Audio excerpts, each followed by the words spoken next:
भगवान वेंकटेश्वर अवतार।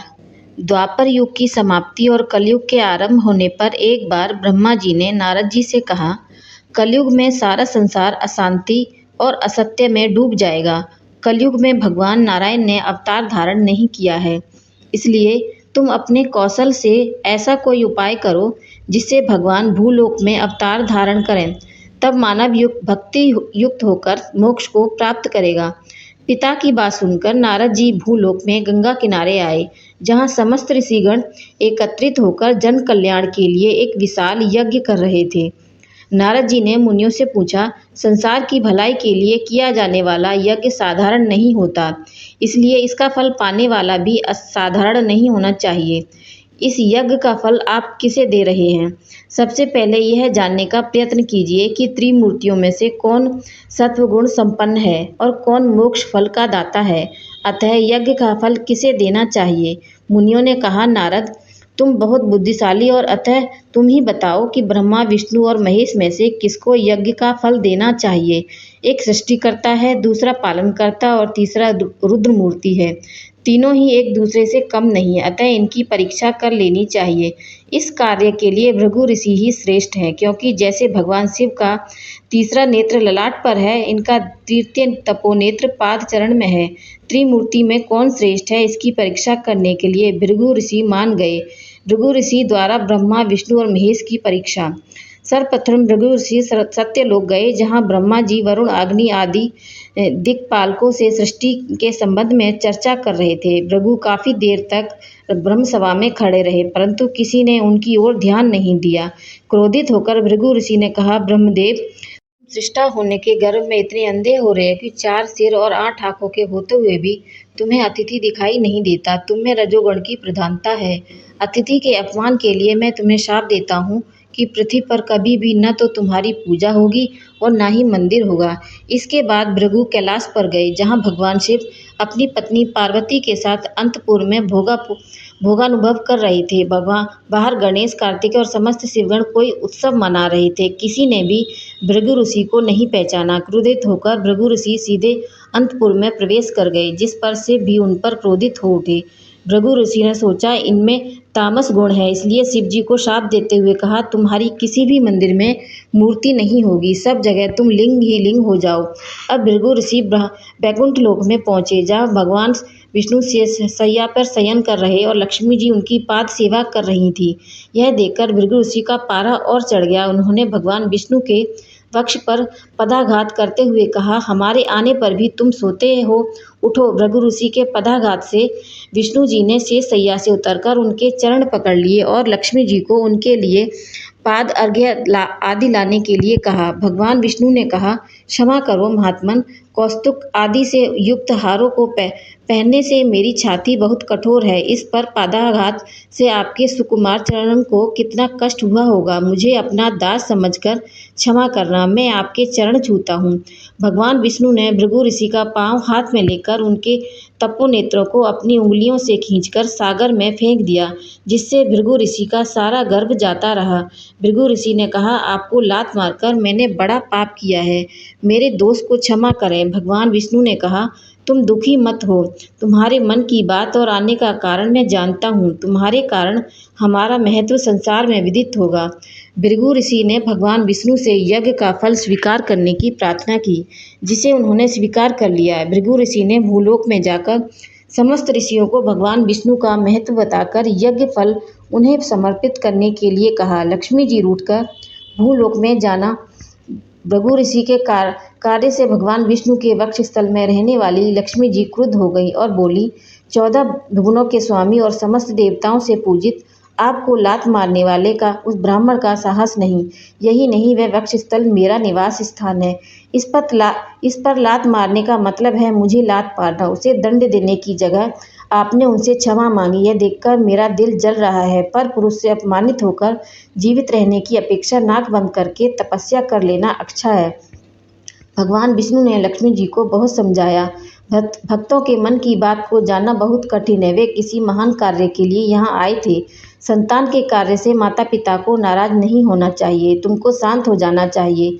परंतु लक्ष्मी जी ने कहा, मैं उसे क्षमा नहीं कर सकती, आप उसे दंड नहीं दे सकते, मैं वैकुंठ में नहीं रहूंगी। उस दुष्ट ने हम दोनों को अलग किया है, इसलिए मैं समस्त ब्राह्मण जाति को शाप देती हूँ कि ब्राह्मण भूलोक में वेदोक्त कर्म होकर दरिद्र बनकर विद्याओं को बेचते हुए जीवन यापन करेंगे। लक्ष्मी जी भूलोक में आकर गोदावरी नदी के किनारे कोल्हापुर में एक पर्णकुटी बनाकर तपस्या करने लगी। पत्नी वियोग में भगवान विष्णु पृथ्वी पर आना।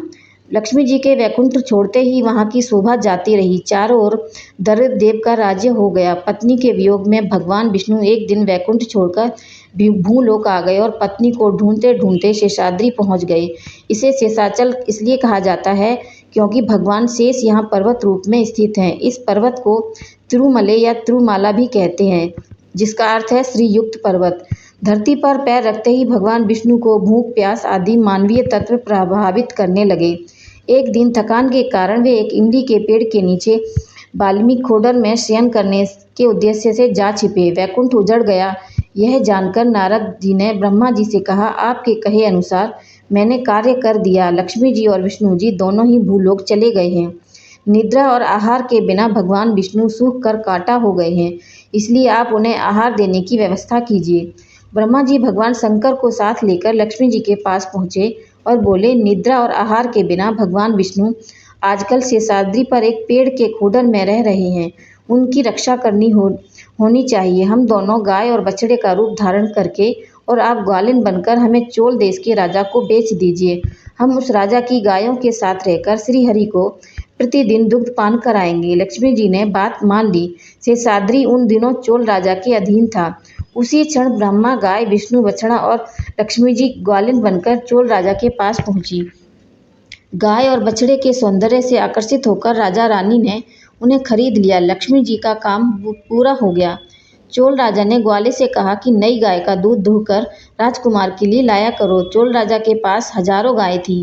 ग्वाला उस गाय और बछड़े को भी अन्य गायों के साथ शेषाचल पर चरने के लिए ले जाता, पर वह गाय घास न चरकर अकेले ही उस वाल्मीकि पर जाकर दूध की धार डालने लगी। इसे सोते हुए विष्णु जाग गए और गाय को ब्रह्मा जानकर दूध पीने लगे। वह गाय गौशाला में आकर दूध नहीं देती थी। इस पर राजा ने ग्वाले को चोर कहते हुए दंड देने की बात कही। दंड से भयभीत ग्वाले को गाय पर शंका होने लगी। एक दिन वह गाय बछड़े के साथ वाल्मीकि पर जाकर दूध की धार देने लगी तो ग्वाले ने उन्हें ऐसा करते हुए देख लिया। उसने क्रोध में आकर गाय को मारने के लिए अपनी कुल्हाड़ी उठाई। तभी परोपकारी गाय को बचाने के लिए भगवान विष्णु बीच में आ गए और कुल्हाड़ी उनके सिर पर जा लगी, जिससे रक्त बहने लगा। यह देखकर ग्वाला बेहोश हो गया। किसी ने राजा को इस घटना की खबर दी। राजा ने जाकर देखा, वाल्मीकि से रक्त बह रहा है। राजा को देखकर विष्णु जी खोडर से बाहर आ गए और बोले, सेवकों के पाप का फल राजा को भोगना पड़ता है। आज से तुम पिशाच हो जाओ। चोलराज भगवान के चरणों में गिर कर गिड़गिड़ाने लगा तथा तब करुणा करके भगवान विष्णु ने कहा, मेरा शाप व्यर्थ नहीं जाएगा, लेकिन तुम इस देह को छोड़कर इसी चोल वंश में आकाश राज के रूप में जन्म लोगे और अपनी पुत्री पद्मावती का मेरे साथ विवाह कराओगे। उस अवसर पर तुम मुझे एक वज्र किरीट भेंट करोगे। उसे मैं प्रत्येक शुक्रवार को धारण करूंगा। उस दिन तुम शाप से मुक्त हो जाओगे। तभी ग्वाले की मूर्छा टूटी, किंतु वह अंधा हो गया। वह भी भगवान के चरणों पर गिर पड़ा। तब दया करके भगवान ने कहा, मैं कुछ समय के बाद इस पर्वत पर मूर्त रूप धारण करूंगा, तब तक तुम यही अंधा बनकर रहे। मेरे अवतार लेते ही तेरी आंखें ठीक हो जाएंगी। कलयुग में भगवान विष्णु का वेंकटेश्वर अवतार। ग्वाले के कारण श्री हरि के सिर पर चोट लगी थी। वे शेषाद्री पर ही घूम घूम कर औषधि की खोज कर रहे थे कि देवलोक से देवगुरु बृहस्पति ने आकर उनसे कहा कि आप भक्तों के कल्याण के लिए कितने कष्टों का सामना कर रहे हैं। इस घाव की सर्वोत्तम औषधि है कि मदार की रुई को गूलर के पेड़ के दूध में भिगोकर घाव पर लगा लीजिए। ऐसा करने से वह 1 सप्ताह में ठीक हो जाएगा।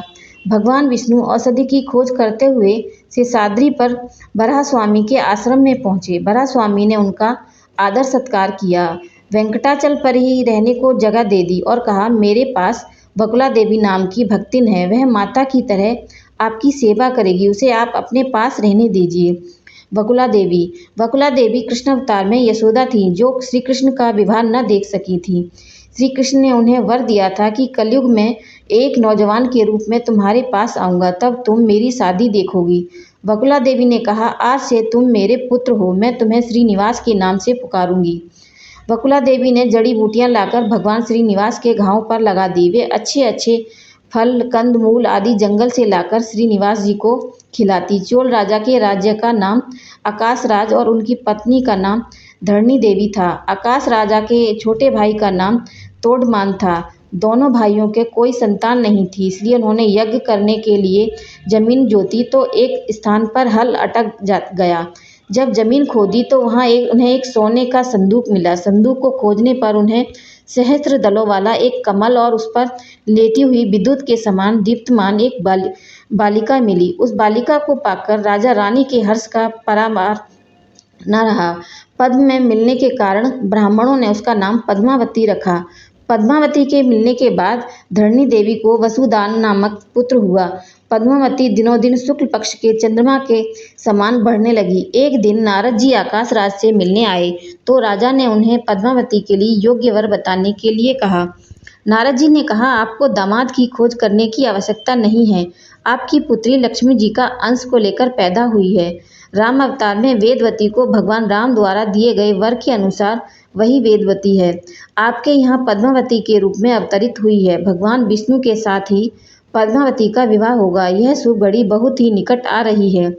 एक दिन भगवान श्रीनिवास बकुला देवी के आज्ञा लेकर आखेट के लिए वन गए। वहाँ एक हाथी पीछा करते हुए दूर निकल गए। कुछ ही देर बाद हाथी तो ओझल हो गया और पानी की तलाश में श्रीनिवास जी एक सरोवर के समीप आए। वहाँ उद्यान में पद्मावती अपनी सखियों के साथ खेल रही थी। पद्मावती और श्रीनिवास जी एक दूसरे को देखकर प्यार में पड़ गए। श्रीनिवास जी के चले जाने पर महल में पद्मावती न खाती, न पीती और न सोती थी। इधर आश्रम में श्रीनिवास जी की हालत भी ऐसी थी। एक दिन श्रीनिवास जी ने अपने दिल की बात बकुला देवी को बता दी और उन्हें आकाश राज के पास जाकर पद्मावती से विवाह करा देने की प्रार्थना की। बकुला देवी के जाने के बाद आकाश राज अपने गुरु सुख योगी के पास श्रीनिवास और पद्मावती के विवाह के बारे में सलाह लेने सुख योगी ने कहा, श्री शेषाद्रि पर रहने वाला श्रीनिवास साधारण मानव नहीं है, वह तो साक्षात श्री हरि हैं। तुम्हारे पूर्व जन्म के पुण्यों के कारण ही वे तुम्हारे दामाद बनने जा रहे हैं। उन्हीं के दर्शन के लिए हम जैसे लोग कई जन्मों से तपस्या कर रहे हैं। राजा ने तुरंत देवगुरु बृहस्पति को बुलाकर शादी के लिए लग्न पत्रिका लिखवाई।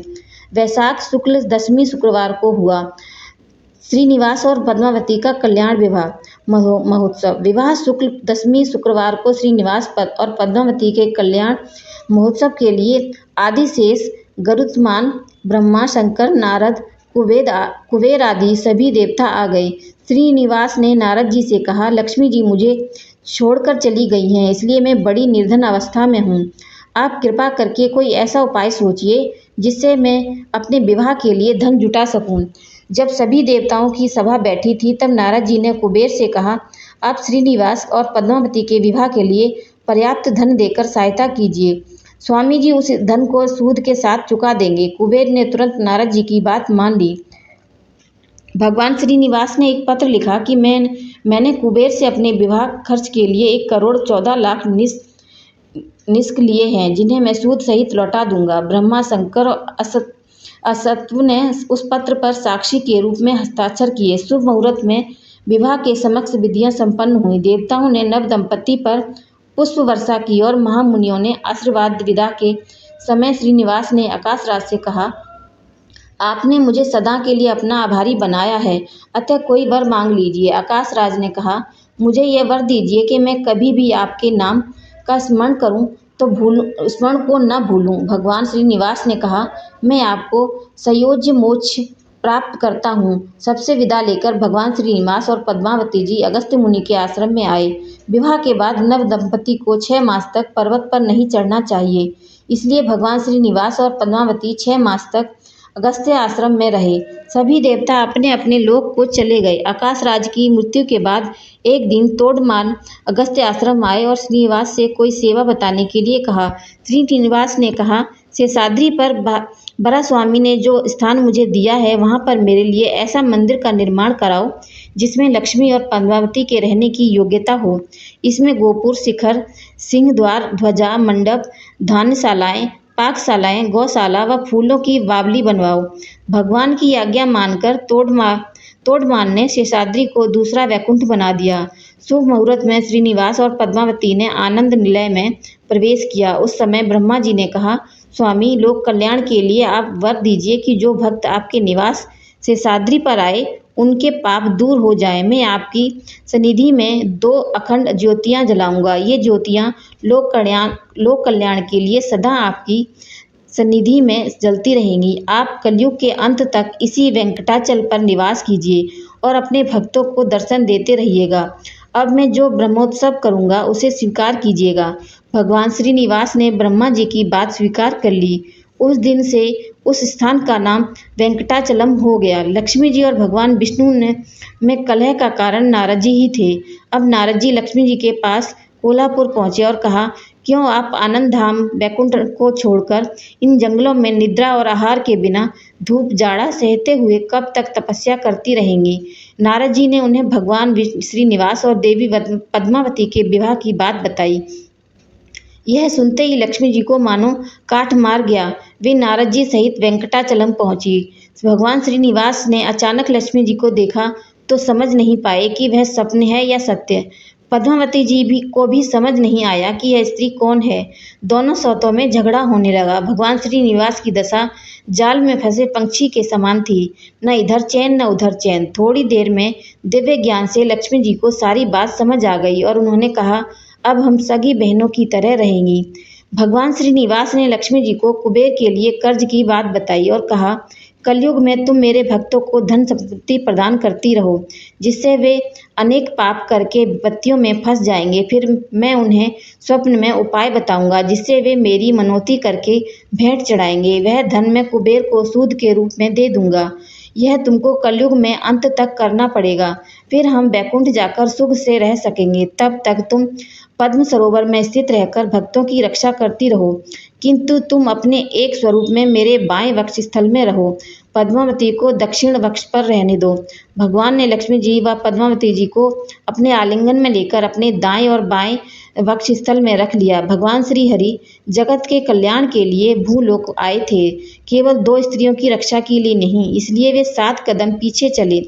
तभी एक भयंकर ध्वनि हुई। वे शिला विग्रह में परिवर्तित हो गए। तभी आकाशवाणी हुई, अब से मैं कलयुग के अंत तक वेंकटेश्वर स्वामी के नाम से इसी रूप में रहूंगा। अपने भक्तजनों की मनोकामना पूरी करना ही मेरा व्रत है। स्कंद पुराण के अनुसार उन वेंकटाचल निवासी भगवान श्री हरि का 2 घड़ी भी चिंतन करने वाला मनुष्य अपनी 21 पीढ़ियों का उद्धार करके विष्णु लोक में सम्मानित होता है। जय श्री हरि विष्णु, जय वेंकटेश्वर स्वामी। मेरी ये कहानी आपको पसंद आई हो तो प्लीज़ लाइक, शेयर और सब्सक्राइब जरूर करना। Thank you.